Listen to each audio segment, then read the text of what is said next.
Magandang Sabado ng umaga sa aming mga panatiko dito sa Negosyo. Huwag na huwag po kayong bibitiw sa aming programa because I guarantee you, this episode is really full of interesting and informative topics and segments.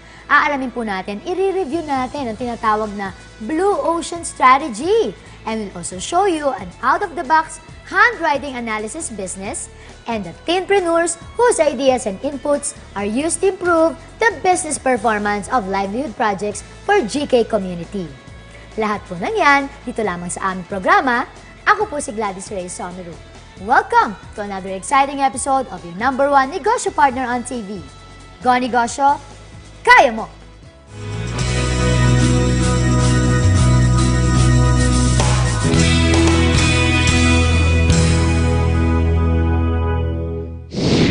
Sinasabi ang pagpasok sa mundo ng pagnenegosyo ay pagpasok rin sa mahigpit na kompetisyon.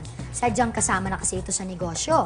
Sa pagkakaroon ng kompetisyon, nabubuo ang mga bagong ideas para maging epektibo at mabenta ang isang produkto. Pero how would the starting business cope up with competition? Kung ang papasukin niyang industriya ay bukod sa dominated na ng isang higanting kumpanya, ay crowded na rin. Or since almost everybody is producing the same type of service and the same kind of goods. Alam niyo ba kung anong sagot yan? Make competition irrelevant. Ay, naku, para mas malinawan nga kayo, eto, panoorin niyo. Hindi biro ang magsimula ng negosyo at makipagsabayan sa mga kumpanyang matagal na sa kalakaran at nakaukit na ang pangalan sa mga customers. In industries like clothing, food, and salon, kung saan established businesses and brand names have already been dominating the market, kailangan ng isang papasimula pa lamang na negosyo ang epektibong strategy. Dito papasok ang tinatawag na Blue Ocean Strategy, a corporate strategy that aims to get on top market through simply innovating something na siyang mas pinapahalagaan ng mga consumers sa isang produkto o serbisyo. Sa isang traditional business strategy, we talk about crushing the competition. Samantalang sa Blue Ocean Strategy, we talk about creating new markets with little or no competition. Ayan mga kagonegosyo, ang sagot sa matinding competition, innovation. Tumutok lamang po sa aming programa dahil mamaya mas pag-uusapan pa natin mabuti yan. Kasama po natin ang mga experts natin sa negosyo ng clothing, salon, and food business that offers something different sa mga consumers. At aalamin natin sa kanila kung gaano nga ba ka-challenging ang pumasok sa mundo ng pagnenegosyo and what they have done to keep up with the competition. Susunod na! Alam nyo ba, a classic example kung paano ginamit ang Blue Ocean Strategy dito sa Pilipinas ay the strategic moves of the Gokongwei Group sa kanilang Sun Cellular. Dahil saturated na by both Smart and Globe ang market for mobile phones, what Sun Cellular did is to create a new market by adding value to products in existing markets. Ang added value na ito ay making sun-to-sun calls free. Ang resulta, a new untapped market was open. Pwedeng sabihin that Sun Cellular is not competing directly with Globe and Smart. Pero, epektibo silang nakalikha ng awareness among the people to buy into this new market. Ngayon, halos lahat ng Pinoy have 2 cellular phones at 2 SIM cards. Sa ganitong paraan, Sun Cellular is not outperforming Smart and Globe. Rather, they have created a new market, making competition irrelevant. O diba? Kung kinaya nila, kaya mo rin.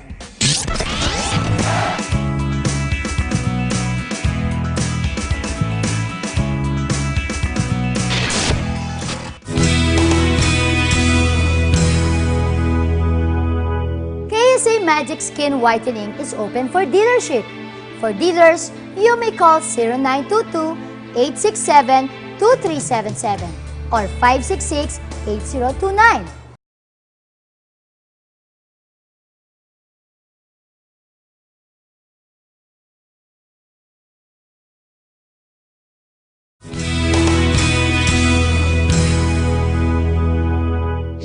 Just as fingerprints are unique, so is handwriting.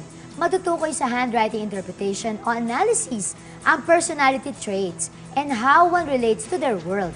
Nakakatulong nito sa kumpanya sa pagpili ng kanilang mga magiging empleyado. Kaya naman, ang handwriting analysis ay pangunahin ring serbisyo ni Mr. Jimmy Sibauco. Graphology or handwriting analysis is based on a serious study and observation of human behavior. Inaalam muna sa various styles, slants, loops, sizes, and spacing sa handwriting ang personality and character. Well, it started 3 years ago when a Entrepreneur magazine interview me, hobby turned into business. Okay, handwriting analysis or what they call graphology, we read personality of a person. We also read the emotion through their handwriting and their drawing. Mga businessmen, married couple, at employee selection ng isang kumpanya ang mga karaniwang customers ni Mr. Sibauco. Handwriting analysis works, number one, for every stroke that you make, there is a certain meaning. Every space, normally we look at the strokes. Mga strokes, no? Kung anong klaseng stroke, whether it's, yung mga handwriting is neither left or right or it's derecho, yung slant.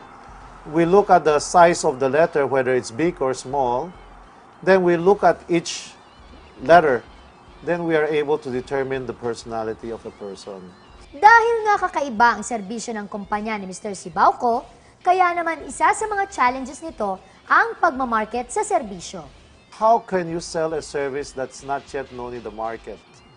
So, quite frankly, if I were to advertise in the newspaper, I don't think I'm going to get clients.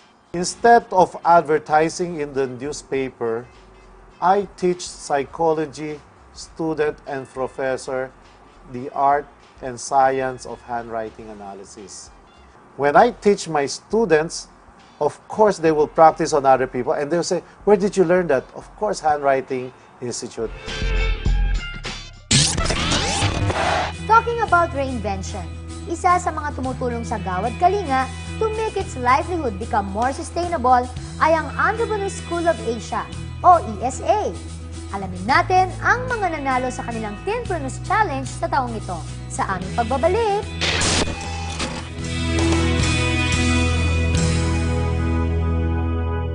KSA Magic Skin Whitening is open for dealership. For dealers, you may call 0922-867-2377 or 566-8029.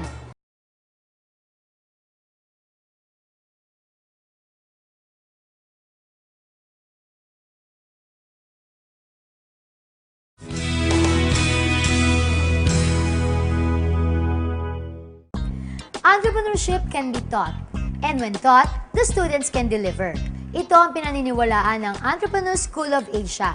Kaya naman, isa sa kanilang proyekto, ang Teenpreneur Challenge, the country's first inter-high school entrepreneurship contest, kung saan ang mga ideas and inputs ng mga estudyante ay ginagamit to conceptualize and improve the business performance of livelihood projects for Gawad Kalinga communities. For the details, eto po, panoorin natin. Teenpreneur 2009.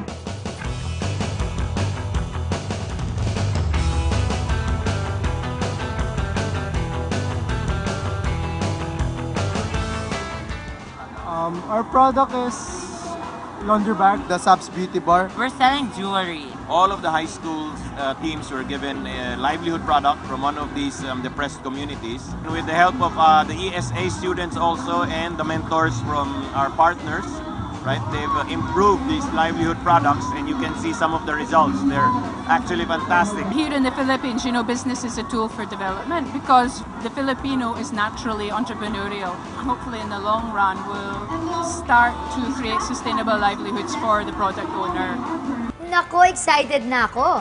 Dahil sa aming pagbabalik, we'll talk about reinvention and innovation na ginawa po ng mga businesses na to in different industries. Guest po namin ngayong umaga, mga representatives from Asta Urban Salon, Big Out Food Corporation, and Artwork. Susunod na!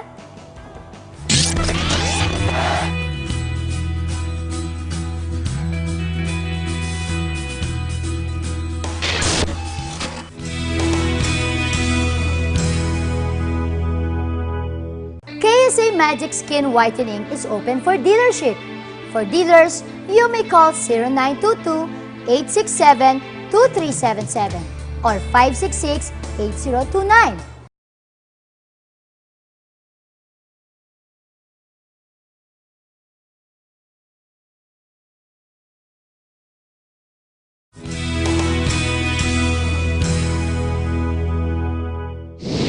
po sa unang bahagi ng aming programa, we discussed the Blue Ocean Strategy o ang paggamit ng innovation and adding value to products and services to tap the unclaimed market na epektibong gamitin ng mga nagnanais na pasukin ang isang industriyang mahigpit ang kompetisyon. And for that, we invited 3 businesses from different industries para alamin natin from them ang kwento ng mga negosyong ito at paano nila ginawang kakaiba ang kanilang produkto at serbisyo. So please welcome Ms. Meg La Chica, the Business Development Manager of Asta Urban Salon, Dr. Sara Uiguanco, Marketing Manager of Pig Out Food Corporation, and last but not the least, Ms. Maria Medin Villamiel of Artwork Incorporated. Hello po, welcome to the show. Hi. Oo, nako, parang tatlong Maria ang aking guest ngayon. Ano? Una po muna, nabigyan nyo kami ng background ng inyong mga businesses. So, let's start from Ms. Maria. Ang Artwork po started way back 1987, 88. Actually, we started off as a silk screen printing facility. We had silk. Yun ang T-shirts po ito no? Yes, T-shirts and whatever you needed silk screen print on, we could do it kasi that was our expertise. We went into the mall sometime 1989. So when we were counting, we were 20 years. Wow, 20 years and still counting. So si Doktora naman, Pig Out Food Corporation. Ano po ang business ng Pig Out? Actually, we're new in the market, no? We produce home-cooked meals, bali mga lutong bahay, then we vacuum pack it, then we store it frozen, and may shelf life siya na 6 months. So, ang niche market natin, yung mga busy na On mga the tao. go, love it. So, kumbaga, anytime na if you want to eat, and then if you have it in the freezer, you just boil water, put the whole pack in the boiling water. So, may ulam ka na in 5 minutes or you can microwave it. Oh, microwave Yes. din. Aba, kumbaga mas pinapadali niyo ang buhay, no? Yes. With Asta Urban Salon, syempre, pagpapaganda naman ang linya, di ba? Ni Miss Meg. Asta Urban Salon, ilang years na po? We have been in the business for 5 years already. We started October 2004. Our first branch was in Metro Walk. And then eventually, through the following years, every year, we at least open 1 branch. Kay Miss Meg muna, no? How challenging was it na pumasok sa isang industriya na halos congested na? Tapos, yung mga nauna sa inyo, mas nakapag-establish na ng pangalan. Tapos, kayo, halimbawa that time, no? 5 years ago, nag-start pa lang. How challenging was it? It was really hard. It was really hard.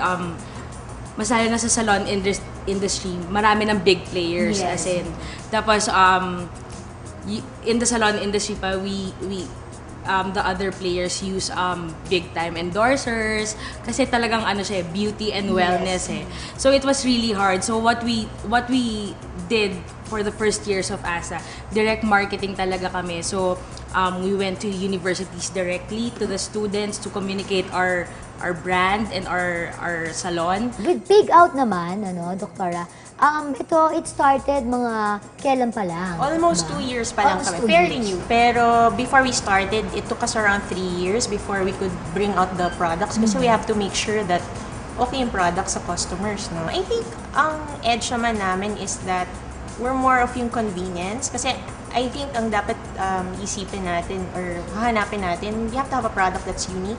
Yes. Something different, yung wala ka pa masyadong kalaban sa market. With 20 years in the business and still counting, ma'am? Parang mahirap yun, Pero ano yung mga bagong innovations na ginawa ninyo nang sa ganun continuous ang success ng artwork? Actually, when we started, talaga ang t-shirt is parang t-shirt lang. You know, that time it was 3 for 100 ang t-shirt. But we always had in mind that every product is a product of love. That time, talagang ang intention namin was to lift up the not the brand but the product or even the industry. Yung hindi lang siya isang pipitsugin na industry, no? So, and then, we were mass before. We catered to the mass. Nag-start kami sa white, and then we went into colored shirts. And then, finally, we focused on the teens. Since 20 years na po, sa business ang, syempre, artwork, isa sa edge nyo, palagi ko, dahil established na, di ba? Sabi mo nga mga nakasabayan nyo, bongga, may fashion show. Wala na ngayon, di ba? Hindi na sila makita, pero kayo, nandyan pa rin. Aside from that, ano pa ho palagay nyo yung edge ninyo among your other competitors? Kasi kami, it has always been a slow, sure-footed move, no? Kaya hindi kami Slowly yung... but sure. Oo, yung taas namin, silent lang eh. You would always consider ourselves as only a dot in the whole circle. Okay. So, parang we put everything into it. With doktora naman, no? Do kasi parang hindi ba mahirap kasi food business. Although sabi nga, alam mo naman ng Pinoy, mahilig kumain. So parang walang lugi pagkain, lalo na yan, di ba? Always on the go, iinitin mo lang, okay na. Pero paano naman yung, syempre kailangan yun, no? Yung para hindi ka agad mapanis, di ba? So anong klaseng mga ginagawa nyo dito na process or ano para sa gano'n magtagal yung pagkain? Actually, ang difference ng pagkain namin is that wala siyang preservatives unang-una. Talaga? And, yes, and yet it lasts for 6 months. Paano yun? Because one, it's vacuum packed. Okay. So, meaning, you take out the air or the oxygen kung saan Isa ba yun sa nakaka... Oo, yan ang kailangan tumubo eh. Yan ang kailangan ng microorganisms para tumubo. Para mabuhay, kaya dapat wala nun. And number 2, you store it frozen. So, with Miss Meg, na parang gusto ko magpa-blower, di ba?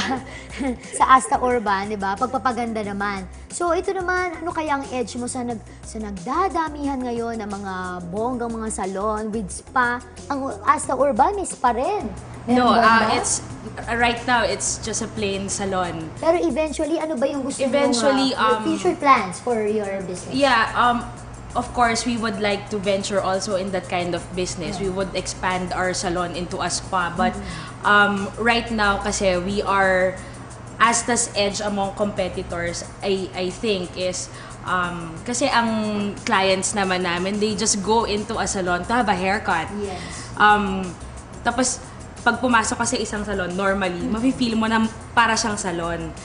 Asta offers an ambience na you will feel relaxed. Survival tips nyo doon sa mga existing entrepreneurs natin with your same kind of business, katulad po ng Asta Urban. Ano yung survival tip na pwede nyo? Survival tip, continuous innovation. In every business, parang the key to, one of our keys to success is to have an innovation every year or every quarter. Okay. Kay ma'am naman, kay doktora, with food business, like pig out, ano po yung pwede nyo mabigay na tip sa ating mga aspiring entrepreneurs? It has to be really your passion. Like us, we love to eat. So, sunod-sunod na yun. Like, quality will follow. You have to love your staff. I mean, we're fairly new in the business, pero I always hear that na kailangan you take care of the staff. And also, you have to be dynamic.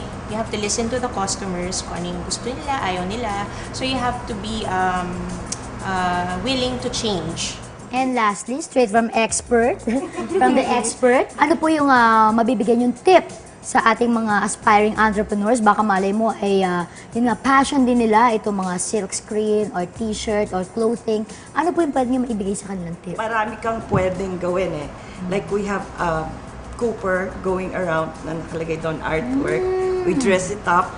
Plus, there's also this competition that we just had now. So, may exhibit ngayon kami pati hanggang ngayon in different malls. So, relationship with the employees, of course, passion, innovation, and reinvent, para hindi nakaka-bored. Babae na naman po ito sa mga natutunan natin sa ating mga magagandang guests. So, muli po magpapasalamat ako sa inyo at sa mga business tips and ideas na naman natutunan ng ating mga kago-negosyo. At babalik pa rin po ang Go Negosyo Kaya Mo.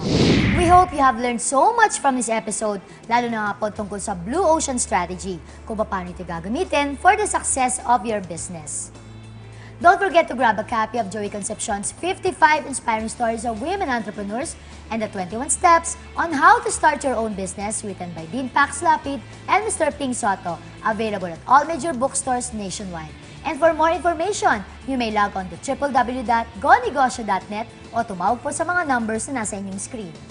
Marami po salamat sa aking mga sponsors Nula, Pink Manila, Dr. Vivian Sarabia, Dr. Nina Rodil de Luna of Dental Focus, Kids Ahoy Apparel, KSA Magic Skin Whitening, available at Watson 7-Eleven, Star Mall Alabang, and SM Fairview.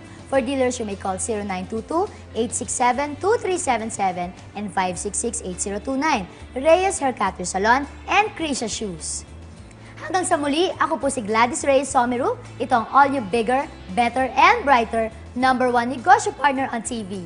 Go Negosyo, Kaya Mo! Sulong laban, wag uurong.